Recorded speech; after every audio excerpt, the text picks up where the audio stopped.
안녕하세요. 채널이 김원종 기자입니다. 이번 콘텐츠는 궤양성 대장염에 대해 알아보도록 하겠습니다.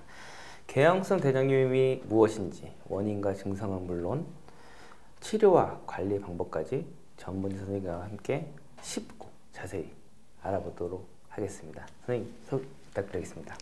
안녕하세요. 전 단국대병원 소화기내과에서 교수로 근무하고 있는 신정은입니다. 만나뵙게 돼서 반갑습니다. 네, 교수님, 오늘 주제가 궤양성 대장염. 궤양성 대장염이라는 질환이 굉장히 생소하게 다가오시는 분들도 있을 것 같아요. 네네. 궤양성 대장염이 무엇인지 알기 쉽게 설명 부탁드리겠습니다. 궤양성 대장염은 염증성 장질환 중에 하나입니다. 그래서 말씀하신 것처럼 염증성 장질환은 소화관에 있는 원인 불명의 만성적인 염증이 발생하는 질환인데 대표적인 게 궤양성 대장염과 크론병입니다. 궤양성 대장염은 말 그대로 대장에만 생기는 병이고요. 크론병은 입에서부터 항문까지 전체 소화관에 다 생길 수 있는 병이라는 차이가 있습니다. 아직 원인은 잘 모르는데요.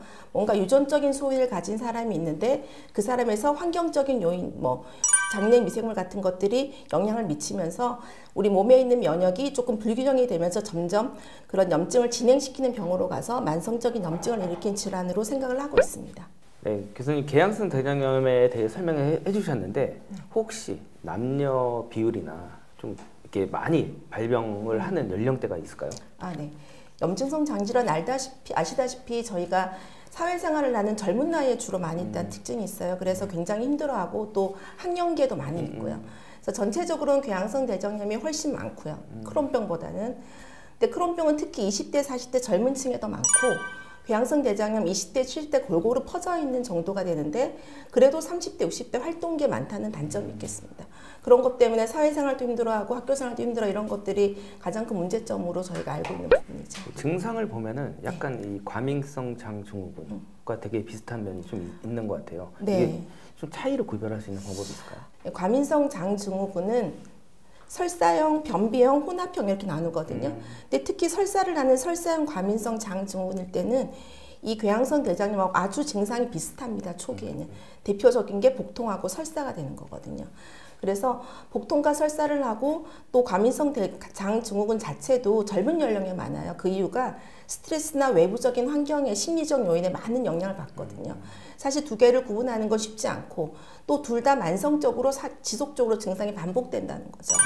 그래서 한 4주 이상으로 설사나 복통이 반복될 때는 한 번 정도는 병원을 가보는 게 좋고 궤양성 대장염은 과민성 장증후나 달리 설사와 복통이 있으면서 그 설사가 혈성으로 보인다는 겁니다. 혈성으로? 예, 그러니까 피가 묻은 설사가 나는 거죠. 그러면서 약간 찐득찐, 물론 과민성 장증후에서 찐득찐득한 변인 점액변이 나올 수는 있는데 점액이 섞인 혈변을 볼 때는 이런 과민성 장증후군보다는 궤양성 대장염을 더 생각해야 되고 또 궤양성 대장염 같은 경우에는 복통이 좀 더 심하고 밤에 자면서 깨기도 하고 배가 아프니까 잘 안 먹게 되고 이렇게 되거든요. 근데 과민성 장증후군 같은 경우는 스트레스 영향을 많이 받으니까 주로 낮에 활동하는 시기에 많이 와요. 그래서 밤에 자다가 잠을 깨거나 이런 일이 거의 없죠. 야간 설사가 거의 없다는 그런 차이가 있고 또 궤양성 대장염 같은 경우에는 항문통도 심하고 변을 못 차는 급박변도 훨씬 심하고 심한 경우에는 체중 감소까지 동반되는 그런 차이가 있다고 보실 수 있겠습니다. 네, 교수님, 그러면은 이 궤양성 대장염은 진단은 어떻게 이루어지는지 그냥 우리가 일반적인 건강검진으로 이걸 잡아낼 수 있는 건지 아까 말씀하신 사례가 너무 주관적이잖아요. 그냥 설사 많이 한다, 4주 계속 설사를 하면 찾아가라 했는데 진단은 어떻게 하는지 굉장히 궁금한데 설명 부탁드리겠습니다. 사실 저희가 이 진단하는 게 딱 한 가지로 진단을 할 수 있으면 딱 좋은데 일단 기본은 만성적인 설사가 있어야 됩니다. 급성 설사는 사실은 궤양성 대장염에서 완전히 멀어지는 그런 진단이고요. 그래서 최소한 환자가 복통과 설사가 있으면 물론 혈성 설사는 더 정확한 증상이 되겠지만 만성적으로 설사랑 복통이 최소 4주 가까이 반복될 때는 한 번 정도는 의심을 해보고 저희가 기질적 질환이라고 하거든요. 그런 것들을 없애기 위한, 확인하기 위한 검사들을 진행해야 되는데 궤양성 대장염을 진단하기 위한 가장 중요한 건 대장 내시경입니다. 그래서 대장 내시경을 반드시 해서 대장 점막에 염증이 있는지 없는지 또 그런 것들을 확인하고 또 조직 검사를 확진을 같이 하게 됩니다. 물론 조직 검사 확진을 100% 할 수는 아니지만 내시경 소견하고 조직 검사를 합치고 거기에 혈액 검사 일부를 합치고 또 대변 검사를 통해서도 같이 저희가 종합해서 판단을 하게 되는 겁니다. 그러면 치료는 어떻게 이루어지는지 간략하게 한번 설명해 주시면 좋을 치료는요. 것 같아요. 네. 사실 궤양성 대장염이라고 딱 저희가 진단을 내리게 되면 치료 방법은 환자의 증상에 따라 조금 구분을 합니다. 그래서 환자 증상이 매우 약하다. 약한 경우에는 가장 기초가 되는 항염증제인 메살라진이라는 걸 먼저 씁니다. 근데 궤양성 대장염은 증상이 약한 경증일 경우에는 메살라진에서 굉장히 그러니까 반응이 좋습니다. 그런데 만약에 거기에 반응이 없다. 그런 경우에는 몸에 조금 부담이 될 수 있는 약제긴 하지만 스테로이드나 면역 억제제라는 약제를 먼저 써야 됩니다. 네. 그래서 그걸 써서도 반응이 없다. 그럴 땐 저희가 요즘에 나와 있는 생물학 제제나 또 소분자 물질이라고 하는 표적 치료제를 써서 저희가 치료를 하게 됩니다. 단계적으로요. 네. 물론 그 단계는 다 환자랑 보호자랑 토의를 통해서 저희가 결정을 하게 되는 거고요. 네, 제가 오늘 이번 콘텐츠를 준비하면서 이렇게 좀 많이 찾아봤어요. 궤양성 대장염에 대해서. 근데 약간 키워드가 약간 점막치유라는 단어가 좀 나오는데 점막치유가 뭔지. 저희가 이제 궤양성 대장염 환자를 치료할 때 중요한 건 먼저 환자가 증상이 없어야 일상생활을 할 수가 있잖아요. 그래서 혈변이나 설사나 복통이 없게 하는 증상이 없어지는 치료 목표를 임상관해라고 얘기를 합니다. 임상관해. 옛날에는 그 임상관해만 도달하면 환자가 편안하니까 의사도 만족, 환자도 만족 이렇게 지냈었거든요. 근데 그렇게 있다 보니까 임상관해만 있는 환자들은 자꾸 재발을 하더라는 거죠. 그래서 환자들을 쭉 연구를 해보니까 내시경을 통해서 내시경에 있던 점막의 염증들이 딱 치유가 되고 깨끗해진 환자들이 그냥 임상관해만 이루어지고 대장 내시경 점막의 염증이 남아있는 사람보다 재발을 더 많이 하더라. 그러니까 점막 치유가 중요하다는 연구 결과가 나타났거든요. 그래서 최근에는 그런 저희 환자들을 보는 의사들이 외국도 그렇고 외국에서 그런 컨센서스를 저희한테 이제 제공을 해줬는데 점막 치유까지 가는 것이 환자 예후에 좋다. 또 최근에는 그거보다 더 한 단계를 넘어서 가지고 조직학적 관해라고 하는 게 있어요. 깨끗이 난 점막을 조직 검사를 해서 조직학적으로도 깨끗하다. 이렇게 되면은 단순 점막 치유보다도 더 환자 예후가 좋더라. 그런 개념이 좀 더 도입이 되곤 있는데 아직까지 조직학적 치유까지는 저희가 임상에서 하고 있지는 못하고 대부분의 선생님들은 점막 치유까지를 목표로 하고 있습니다. 그 이유가 말씀드렸듯이 환자의 재발을 막고 그 재발을 막아야 각종 합병증이 될 수 있는 특히 대장암 발생이나 이런 것들은 염증이 오래 반복될 때 지속 생길 확률이 높아지거든요. 그래서 그런 것들을 확률을 줄일 수 있고 또 환자가 입원하거나 이런 비율을 줄일 수 있고 수술 확률도 줄일 수 있고 그러니까 일상생활을 잘 영위하고 삶의 질을 높일 수 있는 그런 것들을 제공할 수 있어서 점막 치유를 목적으로 하고 있습니다. 그럼 여기서 점막 치유라는 단어가 계속 나왔는데 그럼 점막 치유는 어떻게 치료법이 따로 있는 건가요? 아니면 약을 먹는 건가요? 약을 먹는 거죠. 사실은 앞서 말씀드린 것처럼 항염증제인 메살라진만으로도 점막 치유되는 분들이 있습니다. 그런 분들은 거기서 끝나면 되는 거고요. 거기서 반응이 없어서 스테로이드라는 약제를 쓰고 스테로이드는 잠깐 이제 염증을 가라앉히게 쓰는 거고요. 재발을 방지하기 위해서 면역 억제제라는 걸 쓰는데 그것만으로 또 점막 치유가 되는 분들이 있습니다. 근데 일부 환자들에서는 계속 재발을 하고 점막 치유에 도달하지 못하는 분들이 있거든요. 그런 심한 궤양성 대장염 환자에서는 저희가 앞서 잠깐 언급드렸던 그런 표적 치료제, 생물학 제제나 소분자 물질이란 먹는 약으로 된 물질들을 쓰면은 그 치유가 되지 않은 점막 치유를 저희가 도달할 수 있기 때문에 요즘 그런 치료를 강하게 하고 있는 편입니다.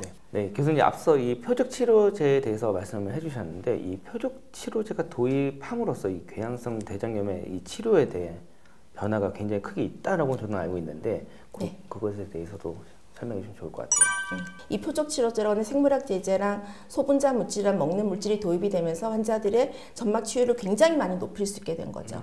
그래서 이렇게 각각 질환의 어떤 질환이 발생하는 그 표적을 치료하는 약제다 보니까 좀 더 반응률이 높고 그렇기 때문에 환자들이 좀 더 점막 치유에 도달하는 확률을 높여줄 수 있고 그로 인해서 일상생활에 복귀하거나 그 생활하는 데 훨씬 많은 이득을 줄 수 있게 되었죠. 그럼 저희 이 유튜브 채널을 보시는 분들이 이제 궤양성 대장염을 가지신 분들이 많이 보실 거라서 좀 어렵지만 이 표적 치료제들이 어떠한 약제들이 있고 어떤 효능이 있는지도 말씀해 주시면 좋을 것 같아요. 표적 치료제는 말 그대로 염증을 유발하는 특정한 물질의 표적을 억제하는 기전을 가지는 거거든요.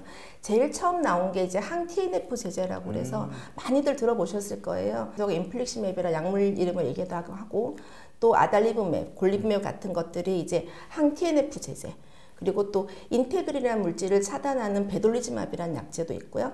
또 항인터루킨 제제인 뉴스테킨범 약제도 있고요. 아직 국내에는 그렇게만 저희가 쓸 수가 있게 되어 있고 외국에서는 다양한 제제들이 더 많이 개발되고 있습니다. 그리고 요즘 먹는 약으로 나와 있는 제제들이 있는데 이게 잭억제제라고 하는 게 있어서 토파시티민이라는 약제가 있고 또 최근에 또 유파다시티민이 나와서 그 약이 굉장히 효과가 높거든요. 그래서 많이 쓰이고 있고 또 유사 약제로 필고티닌이라는 약제도 있습니다.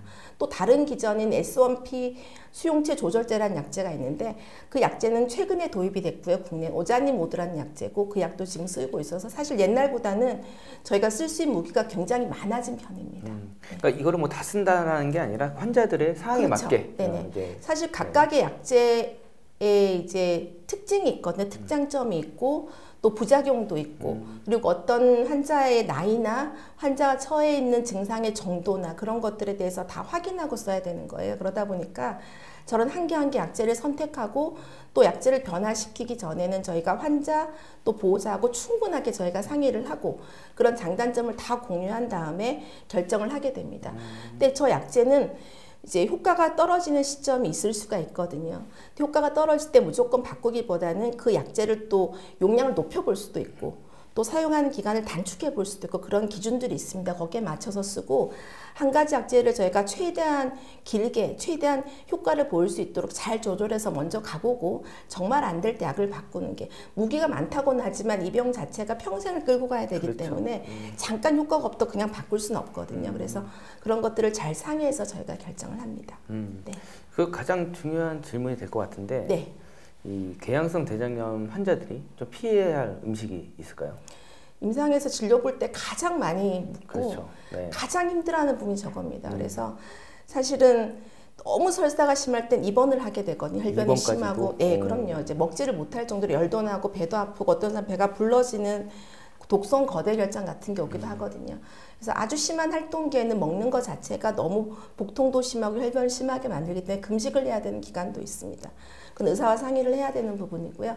그래도 저희가 긴 기간 금식을 일부러 시키지는 않습니다. 이제 먹을 수 있는 시간에 음식 조절을 하라고 말씀을 드리는데 이제 대한장염과학회에서 이제 음식에 대해서 책자를 만들었어요. 예, 그 책자 같은 걸 구입해서 보는 것도 좀 거기에는 음식 종류도 적혀 있고 조리법도 적혀 있어요. 조리법까지? 예, 조리가 다 적혀 있어서 아주 좋은 책자가 있고요. 일반적으로 좀 간략하게 설명을 해드리면 아무래도 급성기에는 섭취도 잘 안 되고 흡수도 잘 안 되잖아요. 그러니까 먹을 때는 가장 기본적인 원칙이 조금 작게 부드러운 음식을 소량 자주 먹는다. 이 원칙을 지켜야 되는 것 같고요. 그러다 보니까 너무 기름진 거, 밀가루 음식 아니면은 그런 섬유소가 너무 많은 거친 음식 이런 것들은 일단 기본적으로 피해야 됩니다. 고구마 같은. 예, 고구마도 별로 좋지는 않습니다. 네네. 먹었을 때 이제 장에서 이제 변을 키우는 역할을 하는 그런 음식들이죠. 가스도 많이 만들고 그래서 처음에 좋지는 않고요. 그래서 자극적이 좀 적은 음식이 좋은데 생선 같은 거는 기름에 굽기보다는 이렇게 쪄서 먹거나 예, 그런 식으로 익혀서 먹는 게 도움이 되고 연두부, 뭐 달걀 이런 것들 단백질을 섭취해야 되는 그런 것들이 일단 도움이 됩니다. 그리고 우리가 이제 젊은 사람들이 좋아하는 커피, 탄산음료 술 이런 건 당연히 안 됩니다. 그런 건 당연히 피하라고 해야 되고요. 커피도? 예, 커피도 자극을 주니까 장에 이제 설사에 자극을 줍니다. 자극을 줘서 먹지 않게 해야 되는 것 중에 하나고요. 그렇지만 이렇게 평생 못 먹는 건 아니에요. 그렇죠. 예, 그래서 증상이 좋아지고 관액이라고 해서 임상적 증상이 싹 없어진 시기가 되면 다 섭취를 할 수 있습니다. 근데 그럴 때도 일반인들이 장이 과민해지는 음식들이 있거든요. 앞서 말씀드린 밀가루 그리고 기름진 음식. 그리고 또 이제 잘 익히지 않은 또 감염되거나 이럴 수 있는 그런 회 종류를 한여름에 먹는다 이런 건 좀 피하는 게 일단 좋고 향신료, 인공 감미료 이런 것들이 다 장에 자극을 주거든요. 그런 것들은 좀 피하지만 나머지 음식들은 그때 되면 골고루 다 섭취를 할 수 있습니다. 그래서 처음엔 좀 힘들더라도 참으면은 나중에는 다 이제 일반인들은 다 드실 수 있으니까 처음에 너무 스트레스를 안 받았으면 좋겠습니다. 네. 마지막 질문이 될 것 같은데 이 궤양성 대장염을 앓고 있는 환자들에게 좀 조언을 할 게 있다면 어떤 게 있을까요?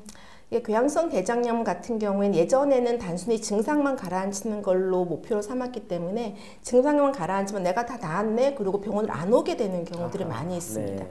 사실 그렇게 되면은 거의 100% 재발을 하게 되거든요. 이미 증상으로 재발을 하고 왔을 때는 대장 점막내는 굉장히 심한 상태가 되어 있습니다. 그러면은 치료하기 굉장히 어려워지고 다시 처음부터 시작을 해야 되는 거거든요. 그래서 일단 진단을 받으셨으면 이렇게 주치의쌤과 잘 상의를 하셔서 지속적으로 증상도 재발을 안 하게 관해를 유지하고 점막 치유도 잘 된 상태 유지를 하셨으면 좋겠고, 또 다양한 약제들이 많이 개발되어 있으니까 한 가지 약제 반응이 없다고 해서 실망하거나, 또 요즘에 인터넷이 너무 많잖아요. 그래서 검증되지 않은 그런 것들을 좀 쫓아가지 않으셨으면 좋겠다는 생각이 듭니다. 그래서 또 증상이 좋아졌다고 임의로 아까 잠깐 말씀드렸지만 약을 마음대로 끊거나 이런 것들은 바로 재발을 할 수 있기 때문에 그걸 항상 신경 쓰셔야 되고요. 고혈압 같은 것도 사실 완치되는 병이 아니잖아요. 그것도 진단을 받고 나면 약을 먹고 혈압이 떨어진 상태를 잘 유지하기 위해서 지속적으로 매일 약을 먹잖아요. 이 병도 똑같다고 생각하시면 됩니다. 그래서 지속적으로 관리를 잘하면 일반인처럼 잘 생활할 수 있기 때문에 항상 자기가 진료받고 있는 주치의를 믿고 잘 따르고 치료제를 규칙적으로 잘 복용하고 있는 것이 매우 중요하다고 생각이 듭니다. 네, 교수님 오늘 말씀 감사합니다. 저희 끝인사가 건강하세요 이거거든요. 아, 그래요? 네. 하나 둘 하면 건강하세요 이거 네, 한 번만. 알겠습니다. 네. 자, 하나 둘 건강하세요. 건강하세요.